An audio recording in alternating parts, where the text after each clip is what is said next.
O programa a seguir contém cenas fortes e inadequadas para menores de 14 anos.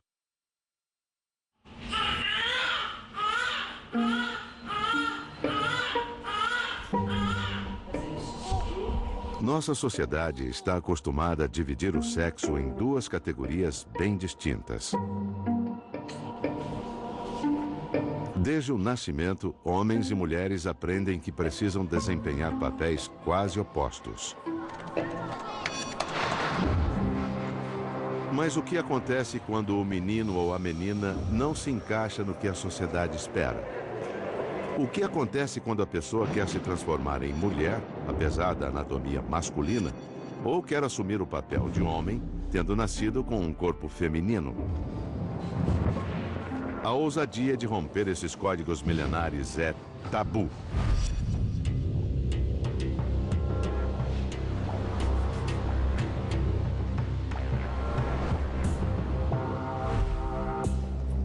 Não há pesadelo maior do que se sentir um estranho aprisionado no corpo errado.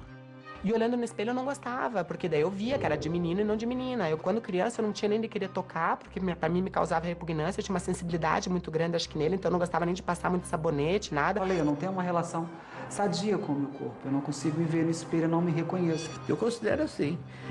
Não tem gente que nasce com 6 dedos. Eu nasci com menos um pênis.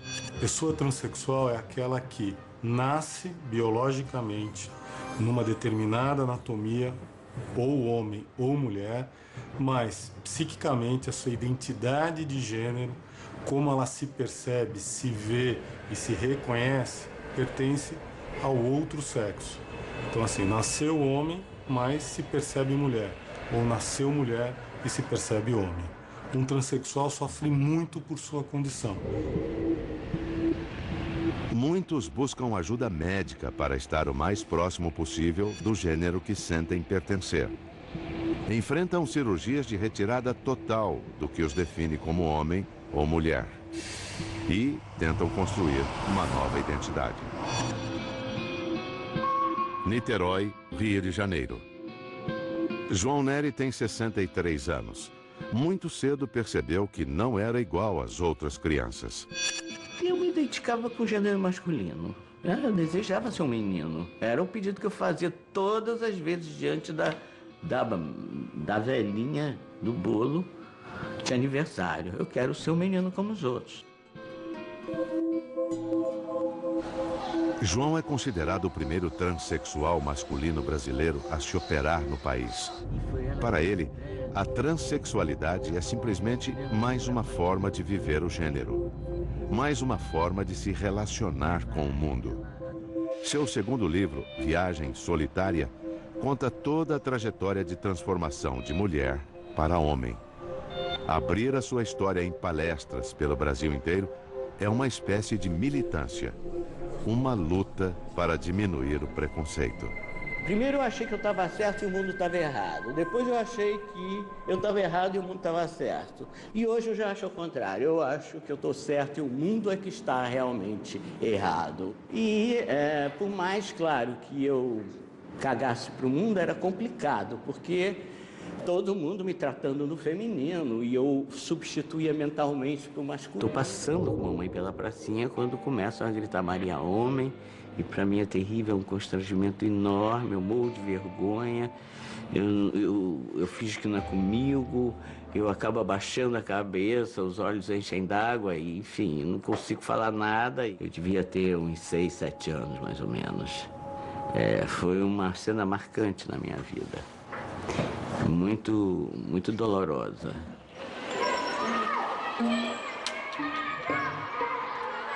Eu tinha pânico de crescer, eu queria ser eternamente criança, porque eu sabia que se eu entrasse na adolescência, aí a coisa ia piorar. Eu não tinha como controlar os hormônios, então quando começa a adolescência, que os seios ou os invasores, como os transhomens gostam de chamar, começam a crescer, é uma angústia horrível, porque você quer seduzir como uma figura masculina e cada vez mais fica mais difícil, né?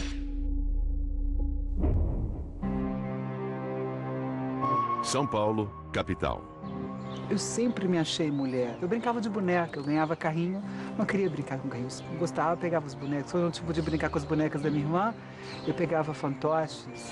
Assim como João, Carol Marra teve que lidar com o preconceito desde a infância. Que eu não brincava com os meninos, eles não me aceitavam. Foi uma infância muito solitária que eu tive. E na adolescência ainda foi um pouquinho pior, porque eu tinha atração pelo namorado das minhas amigas. E era muito falando, mas como que eu posso sentir? Eu não sou uma mulher. E aí aquilo foi muito confuso. E foi nessa época, né, na adolescência, que minha sexualidade começou a aflorar, que eu percebi que realmente eu não era igual às outras crianças, outras pessoas. Aceitar que aquele filho que nasceu homem quer viver como uma mulher é um enorme drama para a família. Eles percebiam que eu era diferente, mas a postura era tipo, a gente sabe que tem uma coisa diferente, mas não tomava nenhuma atitude. Preferiam se calar. E assim foi, uma infância calada, uma adolescência calada. Carol Marra é uma modelo de 26 anos conhecida no Brasil. É formada em jornalismo, mas fez sua carreira no mundo da moda. Revelou que era uma transexual quando desfilou em uma semana de moda brasileira em 2011. E eu lembro que lá atrás, no backstage, a curiosidade, você já sabia, não, vai ser uma trans, né, de biquíni. Eu lembro quando eu pisei na passarela, quando eu entrei, eu escutava a plateia comentando, burburinho. A gente olha pra frente, pro pitch de fotógrafo, a gente está olhar, né, você vê tudo ao seu redor. Então você via a curiosidade das pessoas cutucando, comentando, e sabe? E eu vi geralmente o flash no foco. Eles iam lá, a lente objetiva ia ali num ponto específico. Mas enfim, se não era pra ter, a gente esconde. Mesmo estando em um ambiente tido como mais moderno, num universo que aparentemente aceita diferenças, Carol sofreu preconceito. Comentários assim na fila para entrar para um desfile no backstage. Ah, travesti aqui eu não aceito, e sacode peito, sabe? Como coisas maldosas. De roubar roupa, de esconder sapato. Esse tipo de coisa acontece. A discriminação tem relação direta com o que a sociedade julga ser um comportamento normal, um comportamento aprendido.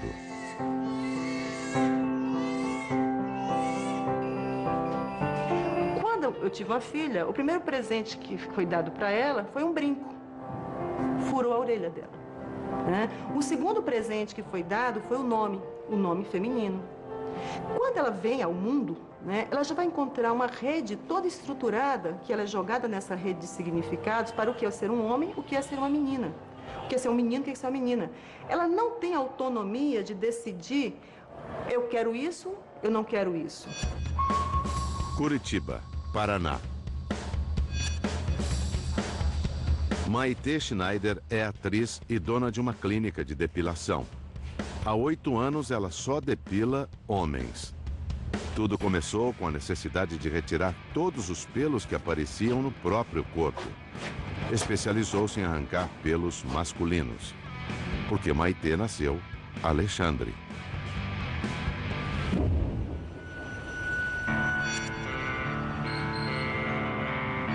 A primeira noção de que ela era diferente das outras crianças veio através de uma brincadeira que aconteceu na hora do recreio, quando tinha 6 anos de idade. E meu pai, sempre que ia pegar a gente, ele perguntava, como é que foi o dia de vocês? Daí a gente contava as coisas legais, não tão legais, enfim, né, do dia a dia, do que tinha aprendido, etc.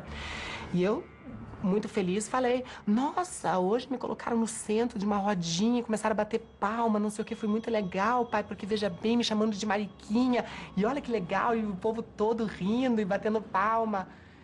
Daí ficou aquele silêncio, né? E foi pela primeira vez que depois meu pai me explicou que era Mariquinha e que ele falou pra minha mãe, olha, tem que cortar o cabelo do Alexandre e vamos colocar o Alexandre no judô, porque meu irmão já fazia judô. Comecei a tentar imitar meu irmão em tudo. Então meu irmão fazia uma coisa, eu tentava imitar ele, né? Botei ele como exemplo a ser seguido para que eu não tivesse problemas, não fosse objeto de chacotas e para que meu dia a dia e da minha família, das pessoas que estavam perto de mim também fosse mais tranquilo por conta disso. Por 10 anos, Maitê fez aulas de judô.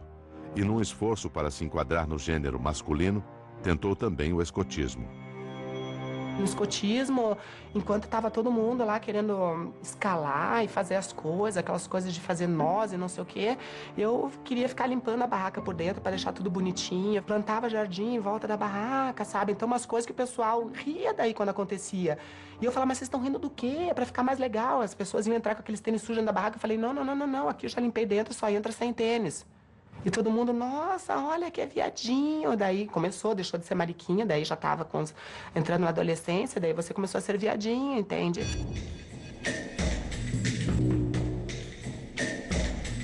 Sempre achei que tinha alguma coisa dissonante. Por mais que eu tentasse me enquadrar com meu irmão fazendo judô e fazendo escotismo, o dissonante aparecia, né? Quer dizer, porque eu não conseguia ser igual a ele, entende? Muitas vezes as crianças brigam contra isso, ou não. Aí depende de cada criança, de cada indivíduo. Isso amoita, depois isso diminui um tempo e na adolescência, com os hormônios, com os caracteres sexuais secundários, isso eclode, se explode.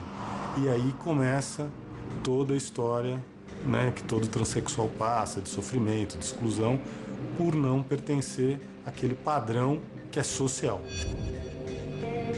Numa tentativa de adequar o corpo a uma mente feminina ou masculina, alguns transexuais se submetem a cirurgias consideradas por uma parcela da sociedade como mutilações. Negação do próprio corpo, reflexos de uma doença psiquiátrica ou a clara percepção de que existe um descompasso entre a biologia e o cérebro?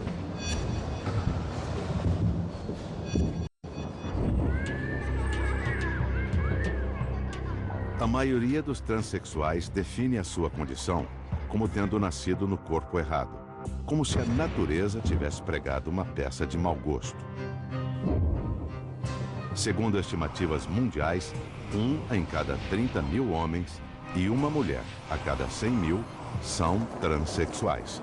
Transexualismo é um nome que vários profissionais da saúde utilizam para tipificar uma doença que seria transtorno de identidade de gênero ou disforia de gênero. A definição de doença ela é a ausência de saúde. A definição de saúde pela Organização Mundial da Saúde é o bem-estar físico, psicológico e social. Se alguma dessas três coisas está alterada por uma condição física, uma condição que seja do paciente, isso pode, até certo ponto, ser considerado uma doença. O tema é controverso. Para os psiquiatras, é um transtorno, não uma doença. Essa pessoa tem uma determinada situação psiquiátrica, psicológica, que lhe causa um sofrimento e lhe impede de exercer a sua liberdade, a sua plenitude no mundo que a cerca. Então, isso é um transtorno. Só que isso não é consenso, está longe de ser consenso, né? Há toda uma produção acadêmica, cientistas sociais, psicólogos, né, psicanalistas, que vão discordar dessa concepção patologizante da identidade de gênero e vão afirmar que há muitas formas de você viver o gênero.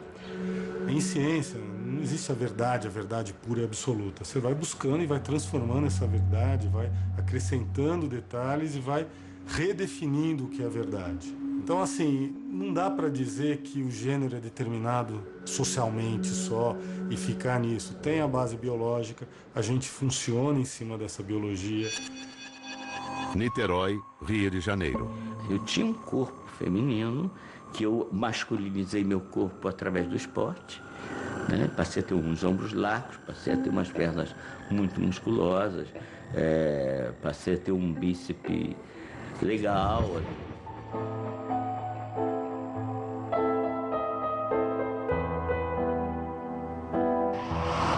Mas para ter direito a fazer a cirurgia que o fizesse parecer cada vez mais com um homem, precisava ter vários laudos. Laudos emitidos por profissionais de várias áreas e que comprovassem o que ele já sabia: era um transexual.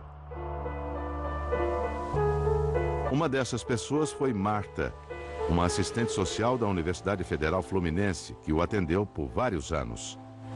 Ele pensava como homem, sempre. era muito, muito convincente. Para mim, ele me convencia a cada vez mais. Marta acompanhou o lento e doloroso processo de transformação de João. Aos 27 anos, ele fez uma cirurgia de retirada total das mamas. Na cirurgia foi um grande alívio para mim. Claro, ninguém gosta de te operar, eu acho. Mas não é nada agradável você estar no hospital e ter dor. Mas, às vezes, é imprescindível. A primeira cirurgia que faz um transhomem é tirar os seios, que é um grande alívio social. E depois vem a esterectomia, que é a retirada dos órgãos internos, reprodutores, que também dá um grande alívio na medida em que você deixa de produzir o estrogênio, né, no meu caso, e passa a tomar testosterona, portanto, os caracteres sexuais secundários, como a barba, a voz, enfim, a musculatura. Há várias mudanças com a testosterona, né? De todas as cirurgias possíveis, só uma João resolveu não fazer: a cirurgia de reconstrução do pênis. Ainda hoje, passados mais de 30 anos, poucos médicos realizam essa cirurgia no Brasil. Embora ótimas técnicas estejam sendo utilizadas nos Estados Unidos e na Europa, aqui ela ainda é considerada experimental. Existem as próteses, né? Claro que nunca é a mesma coisa do que ter o próprio, né? Mas a fantasia é ótima também, a gente tem que ser criativo. E tem as mãos também, né? Eu estou num momento da minha vida privilegiado, na medida em que eu já me definia, já resolvi o que eu tinha que me operar, já não sofro mais transfobia propriamente dito, porque já tenho uma aparência masculina. João é um lutador. Eu digo isso com o maior orgulho. Se ele não fosse tão lutador, ele não estava assim como está hoje. São Paulo, capital. Como a maioria dos transexuais, Carol Marra começou a incursão no universo feminino às escondidas. Eu saía de casa com uma roupa, no meu carro eu trocava de roupa para sair para rua, porque eu não aguentava vestir uma calça com uma camisa. Eu vestia isso dentro da minha casa, para não agredir os meus pais, mas na rua eu era outra pessoa, e eu queria ser aquilo 24 horas. E eu lembro quando eu vi, eu falei assim, é isso. E aí eu procurei um psicólogo, e foi aí que eu acho que a minha vida começou a caminhar. O ponto culminante foi, realmente, quando eu coloquei a prótese, eu comecei a fazer uma limpa no meu armário, e a minha mãe começou a me ajudar. Ela falou assim, não joga isso, um dia você vai usar isso. Eu falei assim, mãe, eu não vou usar isso mais. Ela falou, esse aqui não. Eu falei assim, mãe, eu não vou usar esse. E essa também eu não vou usar. E a lágrima escorria. Foi difícil para ela. Como é até hoje. Eu senti que ali eu estava matando uma parte de mim, mas era preciso morrer para Carol nascer de fato. Não é uma questão de opção, não é uma escolha. Assim como a homossexualidade não é uma questão de escolha, o transexualismo também não. Apesar de serem os pacientes mais felizes que eu já vi depois que são tratados, eles também são os pacientes com maior sofrimento psicológico que eu já vi. São os pacientes com maior sofrimento social que eu já vi. Eu preciso da cirurgia para me sentir plena, para me sentir eu. Eu acho que só a partir desse momento que eu vou olhar e falar assim, essa é a Carol. A cirurgia de readequação sexual é permitida no Brasil após os 21 anos de idade. O paciente tem que apresentar um laudo que ateste que ele é um transexual, o que só é dado depois de 2 anos de avaliação feita por uma equipe profissional multidisciplinar.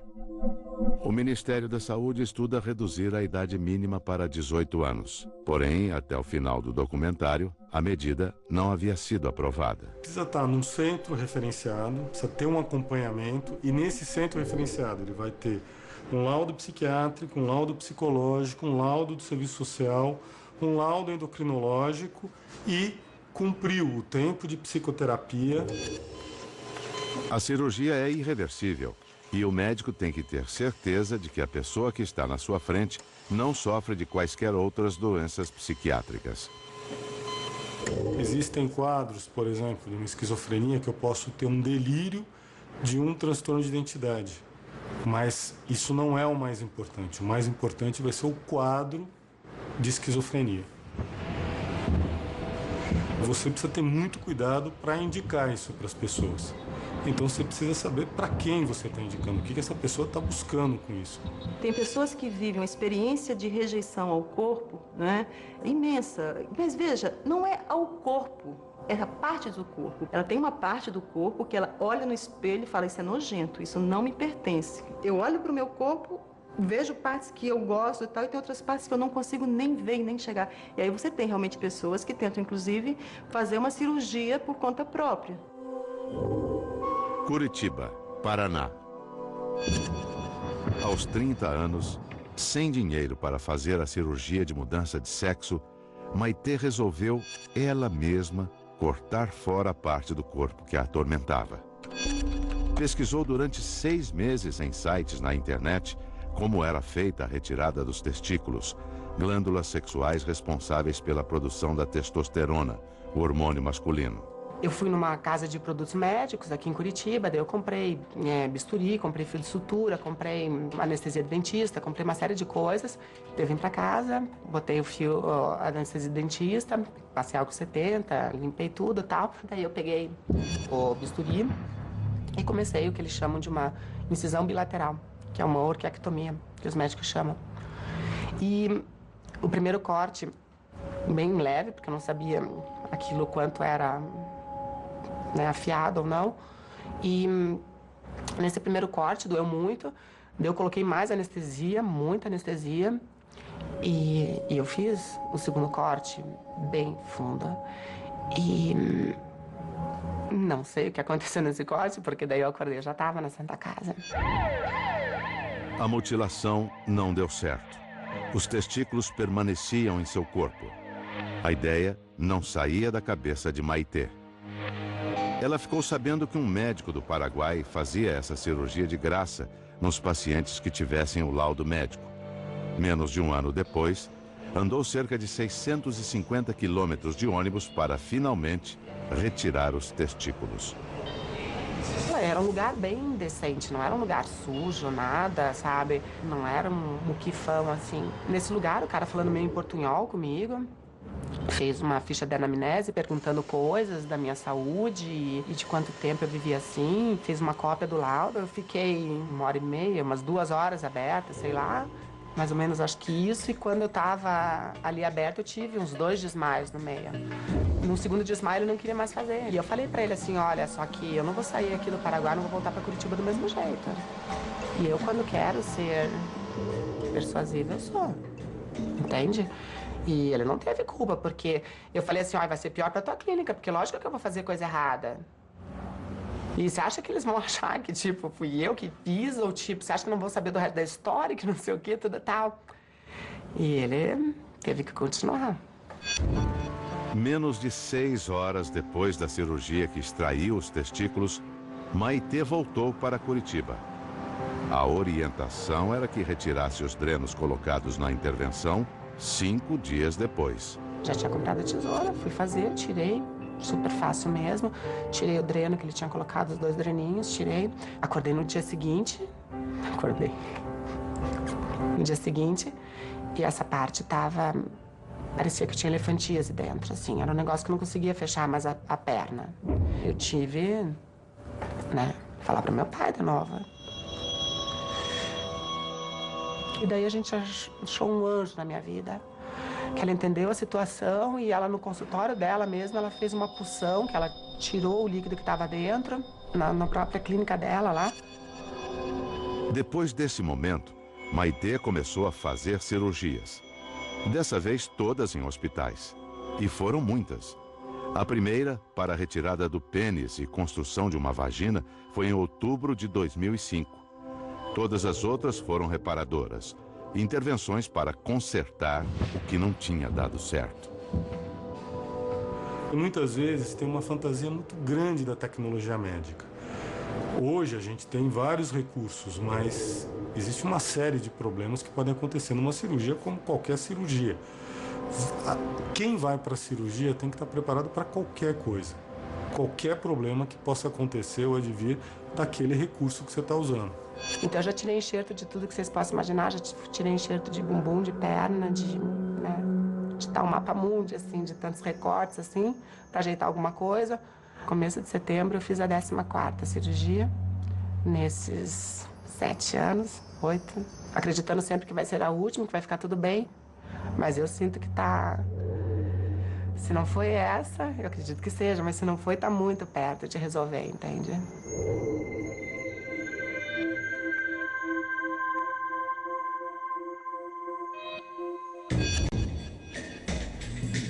Esculpir o corpo com plásticas, preenchê-lo com silicones e outras substâncias é amplamente aceito em nossa sociedade.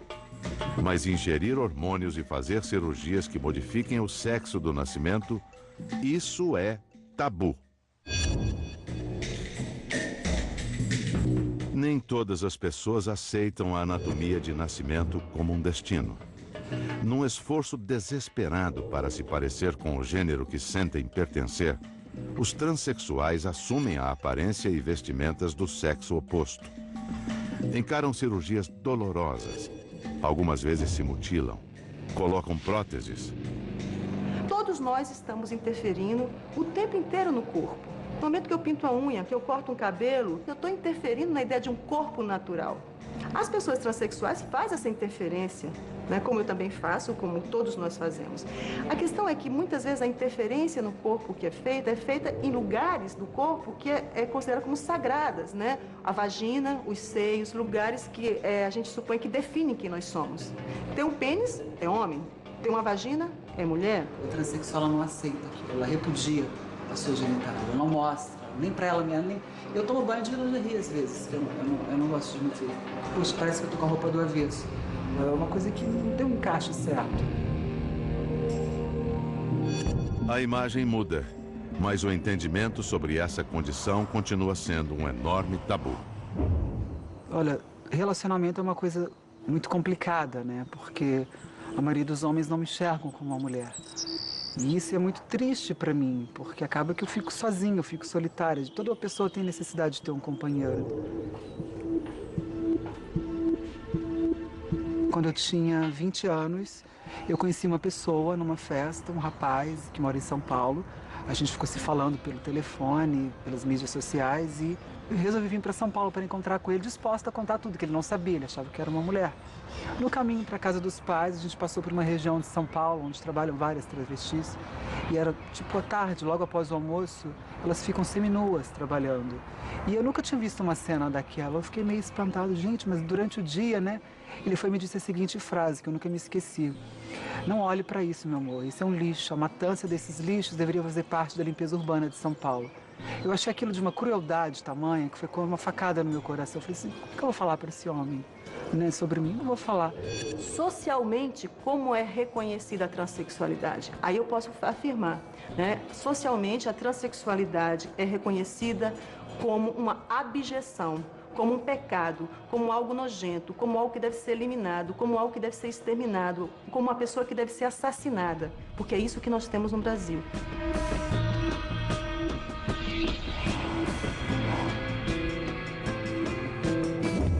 Não é divulgado, mas o número de transexuais, de travestis, de homossexuais que são assassinados por ano, principalmente em São Paulo, não sei, o número de outras capitais do mundo, é muito grande, mas isso não é noticiado. É aquilo que o outro falou, deve fazer parte da limpeza urbana da cidade, né? As pessoas devem imaginar dessa forma. Então eu fico muito triste com isso. Curitiba, Paraná. Durante muito tempo, Maitê Schneider teve que encenar um papel que não era seu. Fingir ser um homem, quando a alma era de mulher.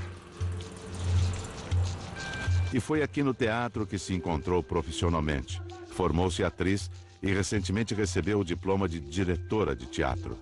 O próximo passo será atuar em uma peça de sua autoria. Maitê entendeu pela primeira vez a sensação de ser aceita ao viver no palco o papel de outra pessoa. Bonitinha, mas ordinária. Muito bom. É isso aí, eu acho que o tempo é esse. Nossa, texturou. Que bonita, achei que Agora vocês acharam o ponto, acho que tem que manter só isso, entende a intensidade. Através de teatro eu pude brincar de outras coisas e ver que isso, além de ser uma brincadeira, era vista de maneira positiva, porque quanto mais eu conseguia viver e entrar no corpo daquele personagem, mais eu era aplaudida como tipo, nossa, que talento que essa pessoa tem. Então, quanto menos eu era em cena, mais aplaudida eu era.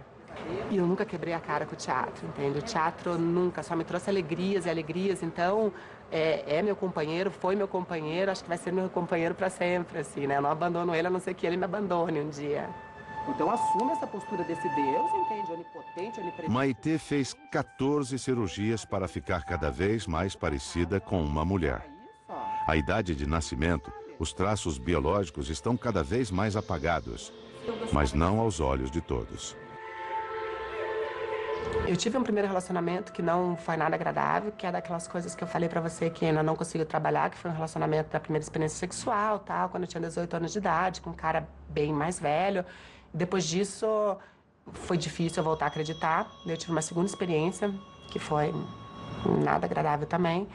E tudo isso dos 18 até os 23 anos, que nessa segunda meu pai, inclusive, participou, tendo que fazer boletim de ocorrência, exame de delito, essas coisas assim. E então eu fiquei um tempo...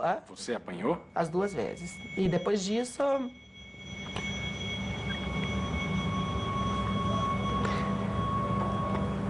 É difícil você voltar a acreditar em algumas coisas. Hoje em dia, minha luta é contra as expectativas. E eu, hoje em dia, não ligo pra altura, não ligo pra credo, pra raça, pra cor, não ligo pra nada. E tô no último dos processos, que é não ligar pra questão de gênero. Então, eu já fiquei com 2 meninas e não tive relações sexuais, mas hoje em dia, eu acho que é tão difícil a gente ser feliz. Que, puta, restringir essa felicidade, limitando cada vez mais a um biotipo, a um tipo de corpo, a um tipo de religião, a um tipo de conta bancária, a um tipo de profissão, é de uma judiaria tremenda com a gente mesmo. João teve muitos relacionamentos afetivos, todos com mulheres. Eu casei 4 vezes, todas relações profundas, apaixonadas. Teve a primeira mulher, e aí eu, pela primeira vez, eu tinha que contar a minha história, não sabia nem por onde começar. E aí, cara, eu virei pra ela e disse só numa frase assim, olha, eu nasci mulher e me tornei um homem. Fiz uma cirurgia e me tornei um homem. E foi com a segunda mulher que João teve a experiência da paternidade. Uma das minhas mulheres engravida, não de mim, porque eu sou estéril, né? E eu, foi complicado, claro, toda aquela coisa de transcender o chifre, né? Que mais um ato da nossa cultura dado como feminino, porque dificilmente um homem transcende o chifre, né? Mulher é mais fácil. Eu acho que transcendi em função mesmo do poder da criação. Eu queria ser pai. Ela tinha pensado em tirar o filho e eu aí, em 24 horas, eu decidi que eu ia ser pai. Contanto que o pai biológico não soubesse do que estava acontecendo. Assisti o parto, peguei o garoto, fui o segundo pegar depois do médico e não me arrependo em momento algum. Foi assim uma experiência riquíssima na minha vida e ele foi uma luz, um sol.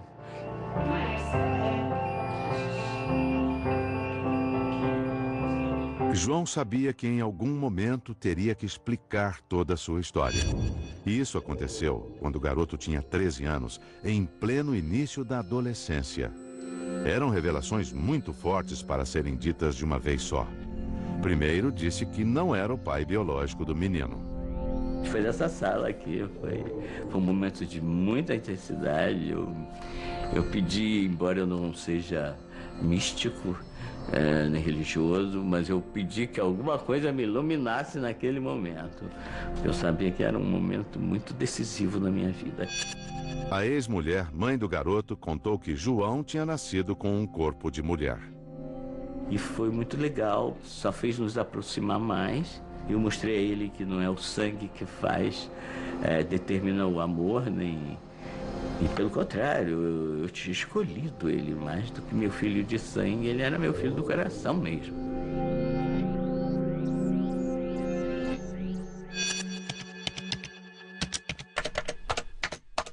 Uma das primeiras demandas de um transexual é a mudança dos documentos, trocar o nome na carteira de identidade e finalmente ser reconhecido oficialmente como homem ou como mulher.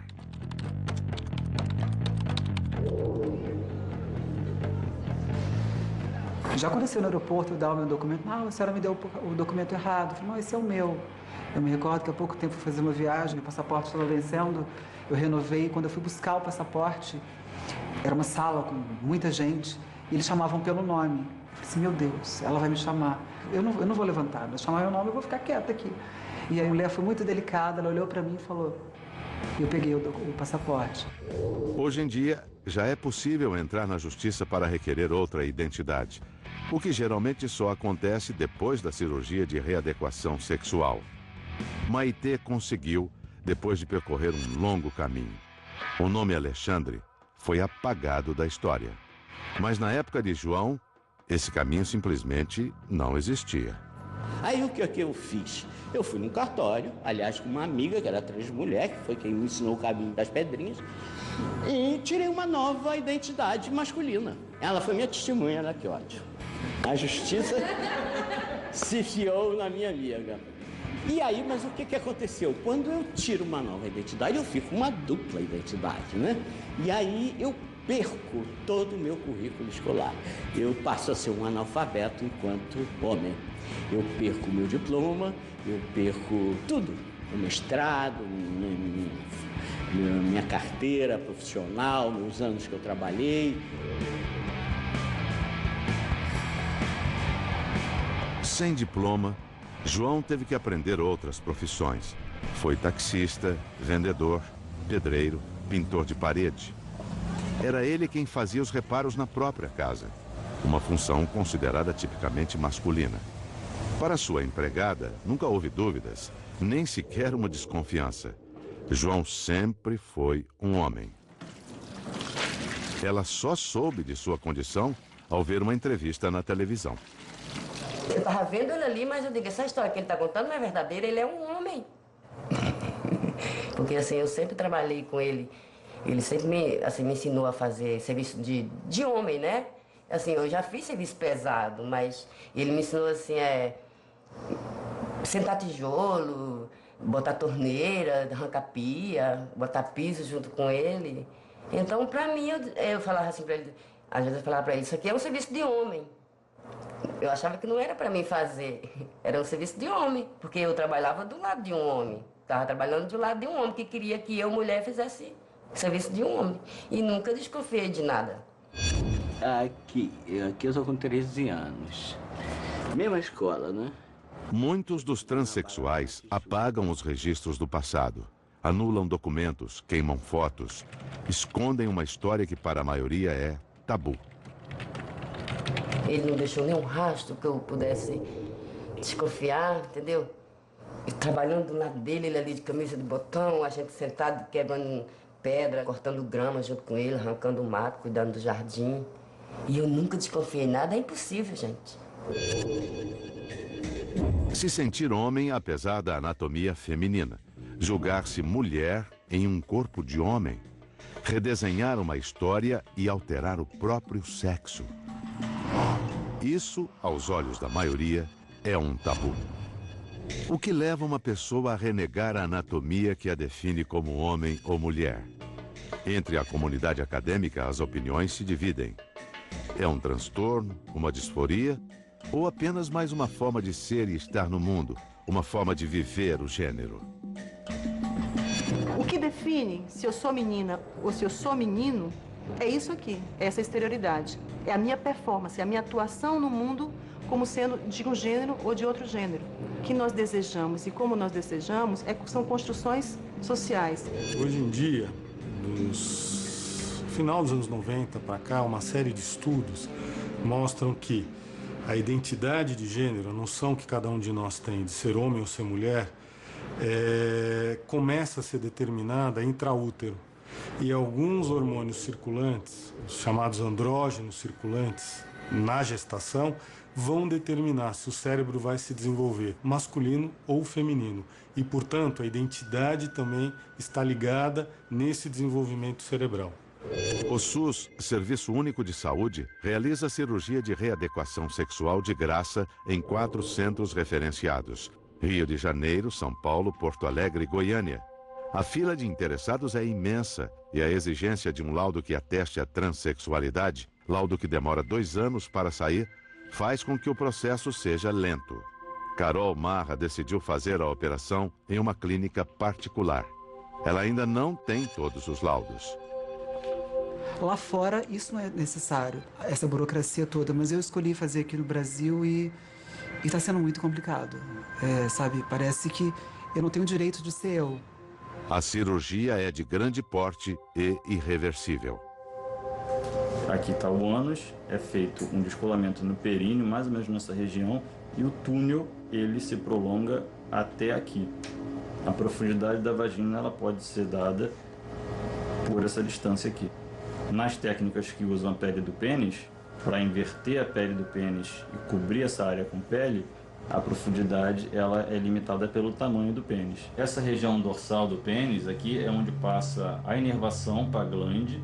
Essa inervação ela é dissecada e essa parte daqui da glande ela é utilizada para fazer o clitóris.